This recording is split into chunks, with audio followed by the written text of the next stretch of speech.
Hai, Assalamualaikum guys. Bersama aku lagi Faizanal. So, baru-baru ni Apple telah melepaskan iOS dan juga iPadOS terbaru iaitu iOS 14.5 dan juga iPadOS 14.5. So, aku nak kongsikan lah 7 fungsi menarik untuk iOS 14.5 untuk pengguna iPhone di luar sana. Dan of course, untuk update terbaru ni, macam biasalah iPhone XC, CS, CS Plus dan sampai iPhone yang terbaru yang masih menyokong iOS 14 lah.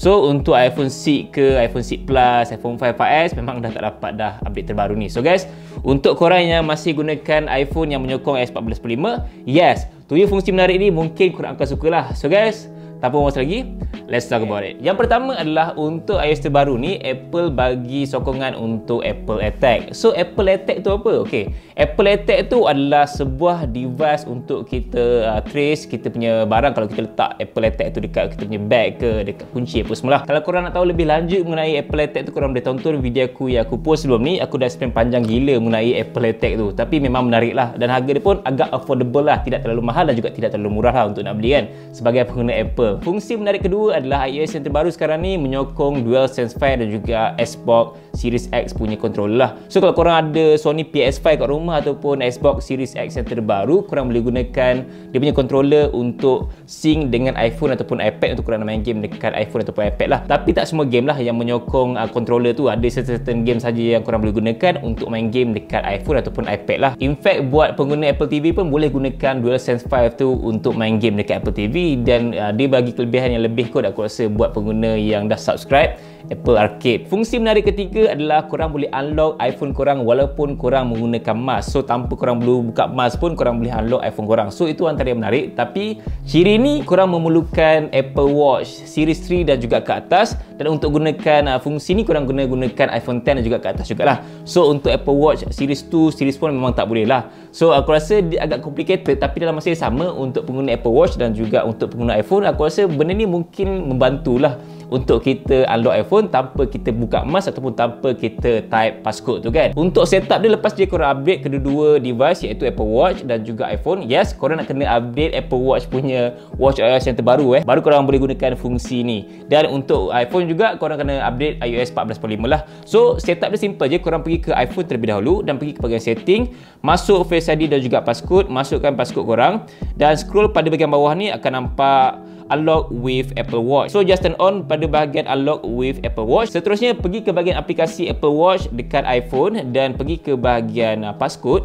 First, korang kena turn on passcode terlebih dahulu, masukkan passcode yang korang nak gunakan, dan lepas tu korang pergi ke bahagian Unlock with iPhone dan turn on dia. Bila korang dah turn on pada kedua-dua device ni, barulah korang boleh gunakan fungsi Unlock iPhone dengan menggunakan Apple Watch walaupun korang gunakan mask dekat muka korang tu lah. So itulah antara yang menarik untuk turn on with Apple Watch. Fungsi menarik keempat adalah buat pengguna Apple Maps. So kat sana aku tak pasti sama ada korang gunakan Waze ke, Google Maps ke ataupun Apple Maps, tapi aku pasti mesti ada yang akan menggunakan Apple Maps, betul tak? So untuk pengguna Apple Maps, fungsi menarik ni adalah dia ada crowdsourcing. So Apple buat crowdsourcing ni untuk pengguna-pengguna Apple Maps untuk macam update lah apa situasi yang ada dekat kawasan diorang. Contohlah macam korang lalu dekat kawasan tu, tiba-tiba ada accident ke, ada macam polis menyorok bawah jambatan, nak speed trap kita apa semua. So korang boleh update dekat dalam Apple Maps yang terbaru ni. So fungsi dia sama lebih kurang je macam yang ada pada Waze, tapi baru Apple tak dekat Apple Maps kan. So fungsi tu mungkin aku rasa akan berguna lah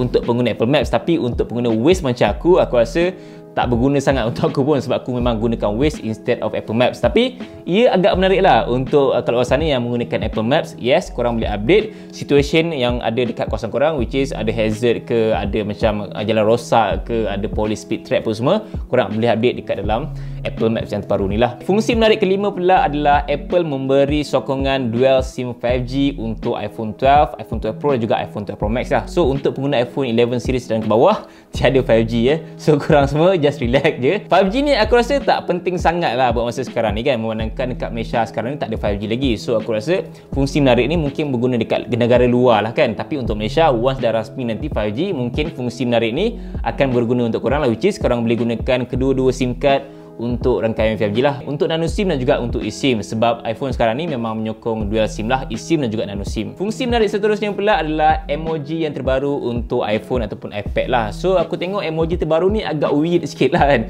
sebab aku tengok ada perempuan yang ada jambang lah, lelaki ada jambang tu aku rasa normal lah, tapi ni perempuan ada jambang kot. Dan ada juga emoji love dengan balutan apa semua kan. So itulah antara emoji terbaru untuk iOS 14.5 dan juga iPadOS 14.5 lah. Fungsi menarik terakhir untuk iOS 14.5 adalah Apple membuat recalibration untuk iPhone 11, iPhone 11 Pro dan juga iPhone 11 Pro Max, dan 3 model ni sajalah. Sedangkan sebelum ni tak berapa accurate sangat untuk dia punya battery health tu, so dia calibrate balik untuk dia betulkan balik data lah, supaya kita boleh baca data dengan betul, dan dia akan ambil masa dalam beberapa minggu lah untuk dia betulkan balik data yang daripada battery health tu, supaya kita dapatlah baca berapa persen sepatutnya daripada battery health untuk iPhone 11 series korang kan. So guys, itu saja antara 7 fungsi menarik mengenai iOS 14.5 yang terbaru. Untuk korang nak update iOS yang terbaru ni, aku galakkan untuk korang gunakan Wi-Fi yang kuat dekat rumah korang, dan pastikan bateri penuh ataupun cocok je cas, supaya kita pastikan bateri tu tak drain ataupun masa di tengah update tu tak adalah habis bateri kan, supaya tak sangkut dekat logo Apple.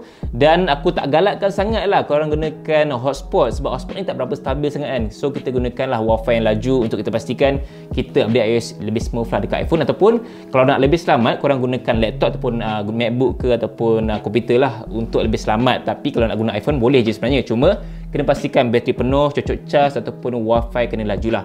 So guys, aku rasa itu saja aku punya perkongsian untuk 7 fungsi menarik iOS 14.5. Dan ya, aku harap video ni bermanfaat untuk korang semua, dan share kepada kawan-kawan korang mengenai fungsi-fungsi menarik ni. Okay, InsyaAllah kita bertemu lagi live video. Assalamualaikum. Bye.